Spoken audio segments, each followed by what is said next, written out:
kung natin mga bisita, o na mga bisita din no, welcome, no, gina-welcome na mo. So, salamat nga natigduyon mo sa mga karon sa pag-attend sa ito ang worship service. So, na-observe na ako, no, medyo buot-buot na itong simbahan ba, no? Kailangan naging ipa-extend. Daghan ako dito sa likod, nabuot na sila. Salamat sa Ginoo, no? God willing, ma-extend ito ang church. Daghan o nagasimba. Anyway, once again, maayong bunta sa itong tanan, and gusto na ako i-greet ang tanan ng mga inahan karon o Happy Mother's Day. Sa tanan ng mga inahan, I want you to know that you are very special. Dili lang sa inyong role, kundi naabin mo idako nga kanang kumbaga kabahin sa ato ang church, sa ato ang mga pamilya, sa atong community. So salamat kay sa Ginoo sa kinabuhi sa atong mga mama. So once again, Happy Mother's Day. So sa ato ang sermon karon, ato aning hisgutan ang usa ka Canaanite mother, no? Mother's Day sermon, Canaanite mother, woman of great faith. Matong hisgutan this morning in relation sa ato ang gina-celebrate karon nga adlaw about sa Mother's Day. So I hope and I pray nga mahimong andam ato kasing-kasing sa Panginoon sa iyang pulong. Kung na may mga notes, ato po ning andamon, kung manahan pa mga notes. So sa atong pagsugod, akong gihamon tanan sa pagpanindog before ta mag-pray. Sa mga usa atong basahon ang ato ang text this morning, no, sa Matthew chapter 15 verses 21 hangtod sa 28. Akong basahon sa kuani siya sa New Living Translation. Diay na sa Cebuano para magbasa na punta sa English. Verse 21, Then Jesus left Galilee and went north to the region of Tyre and Sidon. A Gentile woman who lived there came to him pleading, Have mercy on me, O Lord, Son of David, for my daughter is possessed by a demon that torments her severely. But Jesus gave her no reply, not even a word. Then his disciples urged him to send her away. Tell her to go away, they said. She is bothering us with all her begging. Then Jesus said to the woman, I was sent only to help God's lost sheep, the people of Israel. But she came and worshipped him, pleading again, Lord, help me. Jesus responded, It isn't right to take the food from the children and throw it to the dogs. She replied, That's true, Lord, but even dogs are allowed to eat scraps that fall beneath their master's table. Dear woman, Jesus said to her, Your faith is great, your request is granted, and her daughter was instantly healed. Let us pray. Father God, ang gina-acknowledge Ginoo, ikaw ang among great God, among buhing na Diyos, and salamat Ginoo sa inyong pulong karong gabutag. I pray nga gamiton ni mo kini nga pulong, makahatag ka na mo kadasig, reminder and encouragement, Lord, na sa pagbalik tanaw sa kinabuhi sa usa ka inahan Ginoo. And I pray, Lord, ikaw magapanalangin ka na mo, ingon nga may upulming panalangin na susuban, especially sa among mga inahan. Father, ang ginatugyan kining tanan sa pangalan ni Jesus. Amen. Palihog sa paglingkod.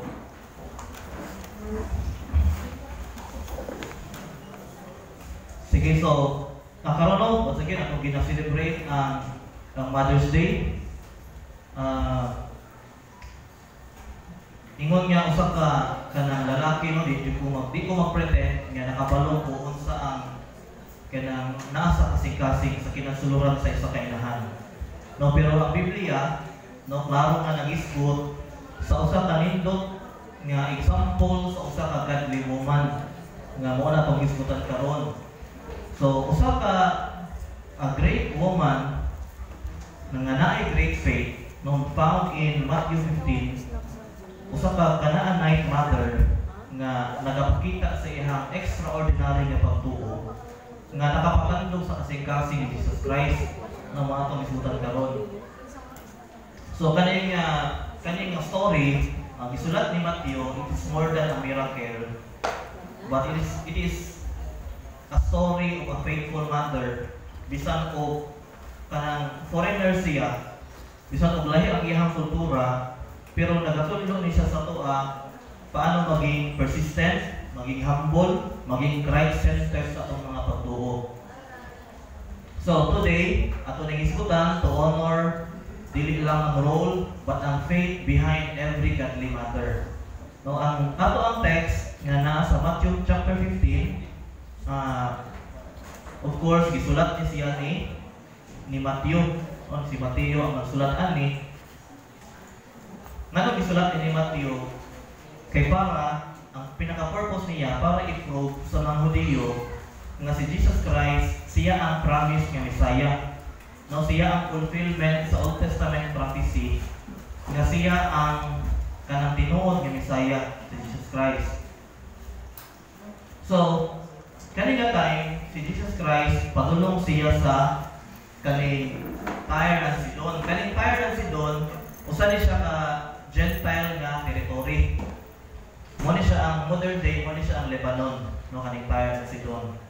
So, kaning pagkadto niya ani nga Gentile territory, usa siya ka symbolic nga panghitabo tungod kay it points out that ang God's redemptive plan iyahang gi-extend nga to sa mga Gentiles. Ang ginapakita niya ani. Pero sa story si Jesus Christ murag ang iyahang pag-ani sa kalibutan ingon siya nga I was sent only para sa mga Israelites. Pero kani siya nga panghitabo nahitabo, ituyo sa Ginoo ang mahitabo para ipakita na God extends His salvation sa mga katong Gentile, especially if ang ilahang faith is genuine para sa iyaha. So, kaning Canaanite, kaning babae, usa ni siya ang iyang kanang tribe kay Canaanites. Kung ma-remember ninyo sa Old Testament, taas kaayo ang ilahang story nga kanang kalaban sila ba? No, kalaban kaayo sila ang Israelite ug ang Canaan. No, kay si God yang isuko ang iyang mga katawhan nga moadto sa promised land sa Canaan. And then ang mga nagpuyo dito ilang papawaon. So, grabe siya kakalaban hangtod sa kaning time ni Jesus Christ. Dili lang siya basta foreigner. But ginaisip nila ni nga unclean and welcome tungkol kay kalaban siya. So, para sa mga Jewish nga mga listener, kaning Canaanite woman, kung makadungog sila, nganong nag-adto kani siya ng Jesus Christ? So may iyahang kanang rason, nganong nag-adto man siya ng Jesus Christ? No, naay feeling of kanang nabito gap sa ilaha nga dili unta siya makadulog ng Jesus Christ. Pero tungod kay ang woman, kaninga woman, nahigog mapag-ayo siya ang pamilya, labi na sa iyang anak nga gisapian, mabuhat niya even sa go beyond sa iyang boundary para lang maluwas sa iyang pamilya. No? Kung nga na yun ang kinaiya sa mga inahan. Manang salamat kay si Ginoo sa itong mga inahan. So, karon ng untag, maghatag og tulo ka matuoran atong makita diri nga unsay gibuhat sa inahan para sa iyang pamilya, para sa iyang anak. Ug unsay pud iyang gibuhat nga nganong na-move ang heart ni Jesus Christ sa iyaha. So first point nato this morning atong makita a mother's great burden. No, sa verse 22 atong makita diri ningon siya, have mercy on me, Lord. Nga iyang gitawag siya na son of David. No, recognize niya na siya sa anak or kaliwat ni David. For my daughter is possessed by a demon that torments her severely. Atong makita sa story nga kaning inahan, grabe ang iyahang gidala nga kabugaton nga problema. No, iyahang gidala kadto kang Jesus Christ. Lord, kay kani bitaw di mo ni basta-basta kaning ang na-possess ka sa demon. Dili siya basta-basta kay dili lang usa ka demon ang possess sa imo ha. Magdala ni siya daghan. Makita makita mo sa salida, no, tinuod na gina siya, kanang pasakitan niya iyang kaugalingon. Unya, ikaw nga inahan, kung imagine mo ba, imong anak, masapian, unya, pasakitan niya iyang kaugalingon, kasi bati mo nimo, di ba? Buhaton yun mo ang tanan, para lang nga maayo siya. Makita na to, first pa lang sa story, ang burden sa usa ka inahan, para lang maayo ang iyang anak. So, ang kinaiya sa usa ka inahan ani nga kay makita nato nga usa siya ka desperate mother and then broken mother. Ang iyang anak wala lang nag-suffer physically, nag-suffer po siya spiritually and emotionally. So, sa iyang pagduol kang Jesus Christ, wala lang siya basta niduol para sa iyang kaugalingon, but niadto siya kang Jesus Christ para sa iyang anak. So, naitulo ka rason ka mga discouragement nga dili unta siya pwede mo ato kang Jesus Christ. Unang-una, she was a Gentile. No, kabaluta sa kultura nila nga ang Gentile pwede siyang patyon sa mga Hudiyo if moduol siya sa maki-istorya siya or muhawid siya sa mga Hudiyo. No, pwede siyang patyon. Ikaduha, ang na-mention kayo na she was a Kanaanay. No, na sila ay long story of kalaban. No, kalaban sila. And ikatulo, she was a woman. No, si Jesus Christ, giila siya nga master, giila siya nga teacher, taas ang tanaw sa mga tao sa iya. Kunya ang woman sa unang panahon sa time of Jesus, uwas kayo tanaw sa mga woman. O dili sila basta-basta makaduol sa mga anak mga posisyon, sa mga anak ng mga tao. No, kana pa lang nga tulo ka rason, dili na unta ang kaning inahan makaduol ng Jesus Christ. Pero tungkol kay desperate man siya, dako iyang gugma para sa iyang anak, naniduol yun siya kang Jesus Christ. For the cost of her life, no, pwede siya mamatay unta, pero niduol yun siya. Bahala na, Lord, basta maayo akong anak. Bisan og naitulo ka mga baba para di siya makaduol kay Jesus. Yet kaning nga babae approach Jesus in 3 manners. Una, i-recognize niya si Jesus Christ as the Son of David. Once ka motawag ka ng Jesus Christ nga Son of David, gina-recognize nimo ang iyang messianic identity. Gina-recognize nimo nga kaliwat gyud si Jesus, tinuod gyud si Jesus Christ nga kaliwat ni David, nga siya ang promised Messiah nga ipadala sa Ginoo. Kani siya na recognition, grabe siya ka remarkable, especially coming from a Gentile. O kani nga pag-confess niya, pag-recognize niya na Jesus Christ, nakahatag o kanang spiritual insight ba o faith nga wala sa mga Jew. Daghan nga mga Jew ang wala nang tuo nga si Jesus Christ siya ang promised Messiah. Pero dili ipakita sa sulat ni Matthew nga even a Gentile woman nag-acknowledge manggali na siya Son of David, o siya ang promised Messiah. Ikaduha, giyon sa niya pag-approach si Jesus, she submitted to Him by calling out and bowing to Him. No, nag-worship siya ng Jesus Christ. Iyang itawag si Jesus Christ, nagsimba siya, bisan og ang pagtagad sa iya kay dili bitaw positive, pero nagpakinuoy gihapon siya, nagbow down gihapon siya, nag-worship gihapon siya ng Jesus Christ. No, sa picture, grabe ang iyang pagpaubos. Para lang usap po na siya makaulaw nga gesture, pero for the sake sa iyang anak, iyang buhaton ng tanan. So, grabe ang sacrifice sa usa ka inahan. Sunod, she prayed a simple prayer. Ano sa iyang prayer? Have mercy on me, Lord. Kaya na akong anak, nasapian, and grabe ang iyang paggantos. Simple prayer lang. Lord, have mercy on me. So, kung siya itong makita din ng lesson, ang atong mga inahan, daghan sila ang mga silent battles, no? Mga burdens, nga wala ta nakabalo. Sila lang nakabalo. Physical man na, emotional and spiritual, para sa ilang pamilya. Na sila yung mga silent prayers. Many years na sila nag-pray. And, usap po, ato makita, kanina kinaiya, no, diri sa Kanaanay woman, nga buhaton niya ang tanan para lang siyang anak. Ingana kanindot atong mga idahan. Ingana dapat nato matanaw atong idahan unta no. Dapat ingana atong tanaw ba nga grabe ka precious ang atong mga inahan.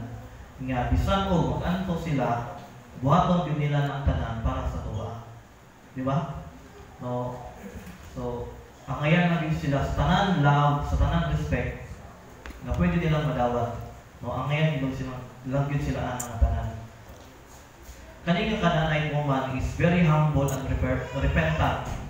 No, si Jesus Christ kung sa iyang first response, wala siyang itingog. Di ba ningon ang woman, Lord, have mercy on me. Pero ang response ni Jesus Christ, wala siyang itingog. Tapos kung siya reaction sa babae, nagkuha niya po siya, nidool niya po siya, Lord. Nag-worship niya po siya kang Jesus Christ. So, kaning verse, sa verse 23, nag-demonstrate nga kaning woman, wala lang siya simply nag-himo og request sa first time o kung katong wala siya nakadungog o answer, niulit din siya, no, wala siya niulit, di ba? O dili nagpadayon siya, she continues to cry out sa atong Ginoong Hesus. She continued to approach Him, bisan kung walay response. Atong makita po niya, sa atong panahon karon, di ba, kasagaran, if dili matubag atong mga pag-ampo, magloko na ito, no? Sinala yung appeal of prayer meetings, yung mga appeal, 10 years ng appeal prayer meeting, may answers sa mga prayers. No, lodaanon kayo yung tao ba? Pero kaning yung woman, grabe siya grabe ka-great ang iyang faith. Kaya wala yun siya ng loob. No, padayon din po siya tutut diya sa Ginoo. So atong makita, sa first point nga, ang burden sa kainahan. And I know nga sa atong mga inahan karon, napo sila yung mga burdens. Ang uban nakabalo ta, siguro ang uban wala ta kabalo. Pero atong pasalamatan nga kanang atong mga inahan, grabe sila ka may nang puon, no? Bisan ebidensya gyud sa atong mga prayer activities, mas daghan gyud ang mga inahan. Siguro mas daghan sila gusto i-ampo sa Ginoo.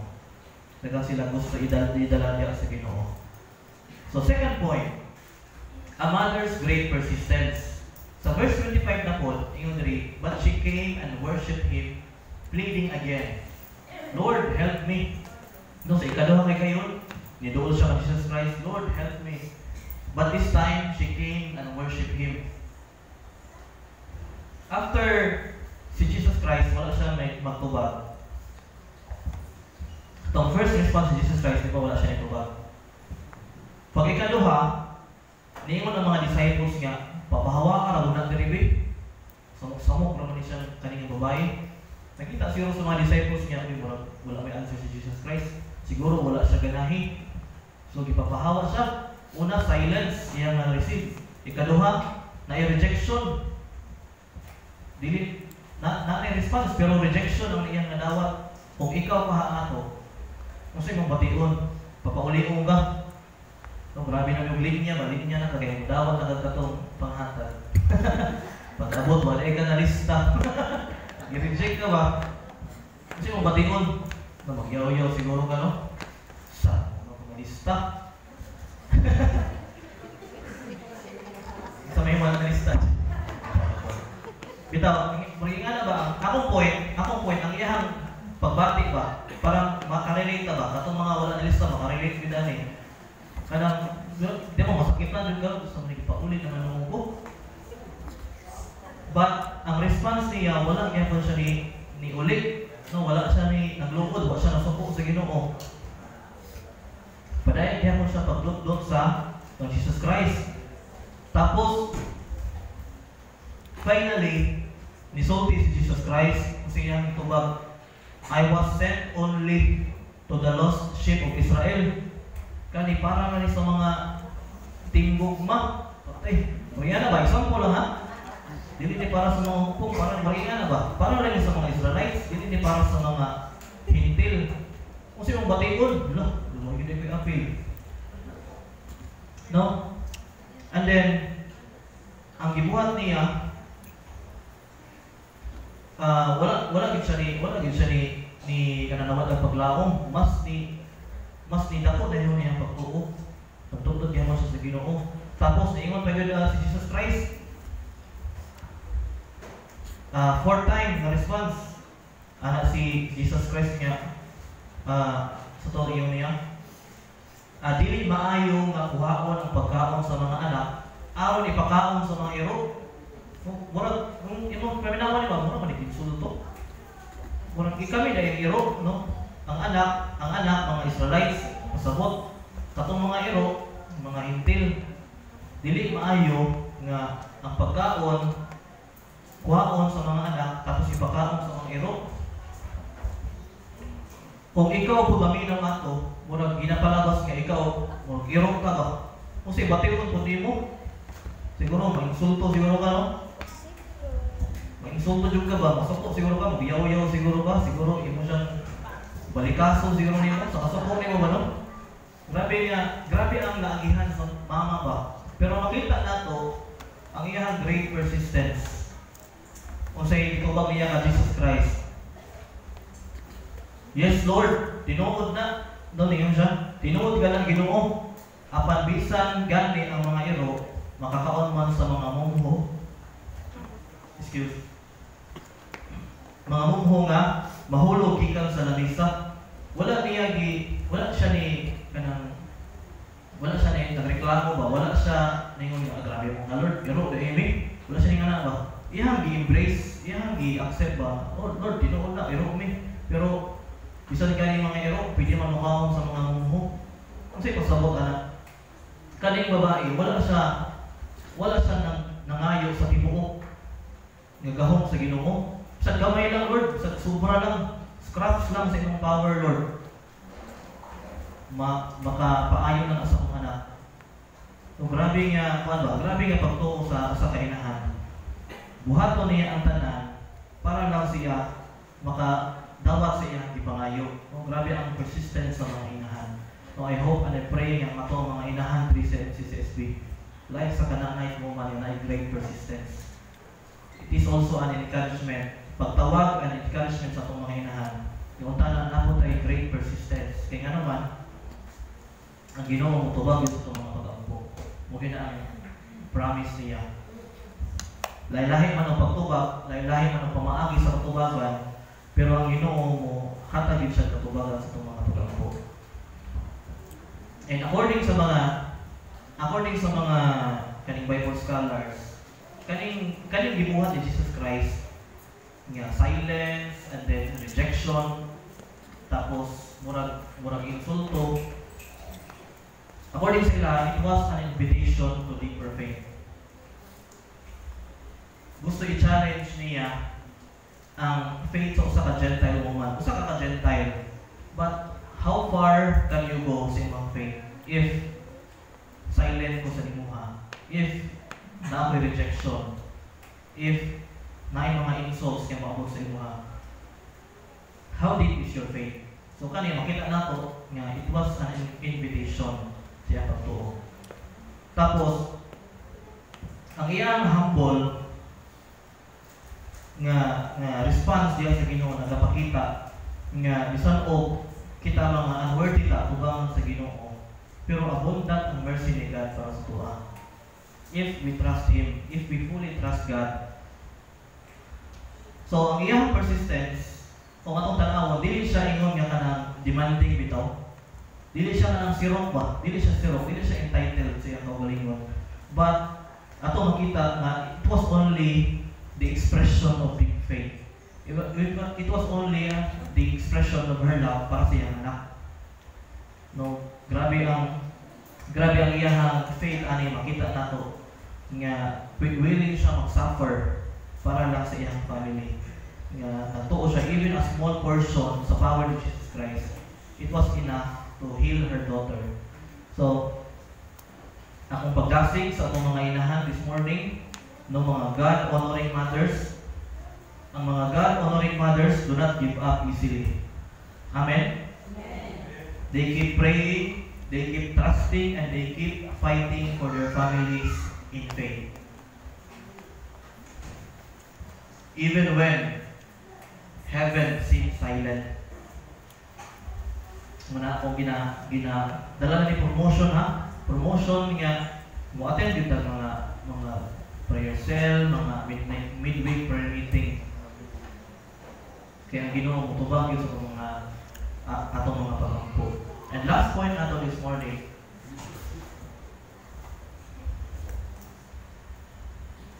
a mother's great faith. Sa katapusan, itubang si Jesus Christ. Ano yung last response? Jesus said to her, "Your faith is great. Your request is granted," and her daughter was instantly healed. Si Jesus Christ, na-amaze siya sa pagtuog ani nga babae.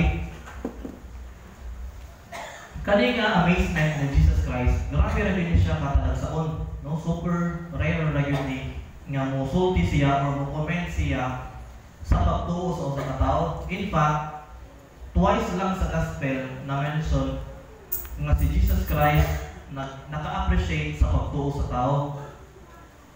Kabalo mo sa tong isa? Centurion.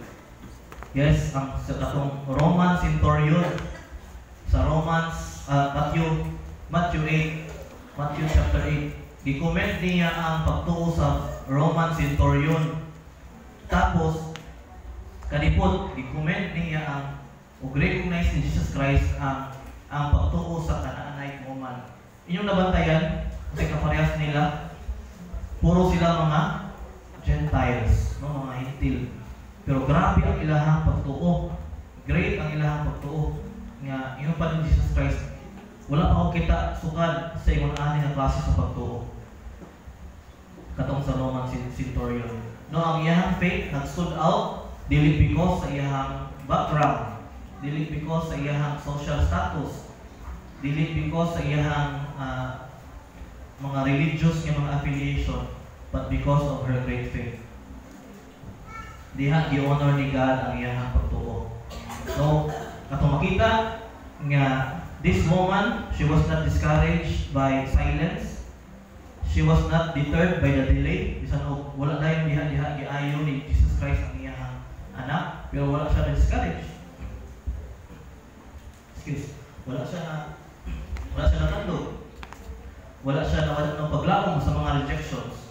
So, ang iyang request i-grant sa Ginoo not because she deserved it, but because she believed. No, kita kanan, hindi man ta deserving. Pero if we believe on Jesus Christ, ang atuang pagtuo, i-commend din na niya, i-honor din na niya, and at the same time, tubagon pa din niya ang atong mga pagampo. So, ang faith na to, makapatandog sa Ginoo, not based on who we are, but it is based on who He is. No, mugi lang niya kininiya that He answers prayers. Pero, wala siya nagabasi sa iyang estado. Di parehas sa mga tao ba nga, kanang pabor lang ang mga tao pagduol sa luwag, di ba?